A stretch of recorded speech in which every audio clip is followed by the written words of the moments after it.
ದಕ್ಷಿಣ ಕನ್ನಡ ಜಿಲ್ಲೆಯ 7ನೇ ತಿರುವಿನ ಚಾರ್ಮಾಡಿ ಘಾಟಿನಲ್ಲಿ 7ನೇ ತಿರುವಿನಲ್ಲಿ ಈಗಾಗಲೇ ಮಳೆ ಜಾಸ್ತಿ ಇದ್ದು ಒಂದು ಮರ ಬಿದ್ದು ಮರದಿಂದ ಅಲ್ಲಿದ್ದಂಥ ಮಣ್ಣುಗಳು ಬಿದ್ದು ಅರ್ಧ ರೋಡಿಗೆ ಬಿದ್ದಿತ್ತು. ಈಗಾಗಲೇ ರಸ್ತೆ ಪ್ರಾಧಿಕಾರಿಗಳು ಬಂದಿದ್ದರು, ಅದೇ ರೀತಿ ಬಣಕಲ್ ಪೊಲೀಸ್ನವರು ಆಗಮಿಸಿದರು, ಮತ್ತು ಪತ್ರಕರ್ತರು ಬಂದಿದ್ದರು.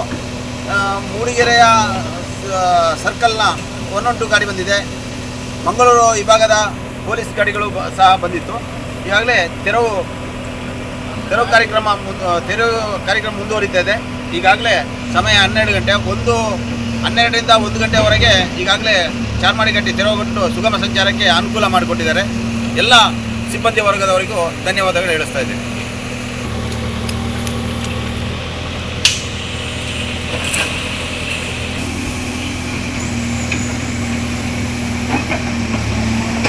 ಮುಕ್ತ ಮಾಡಿಕೊಡ್ತಾ ಇದ್ದೀವಿ.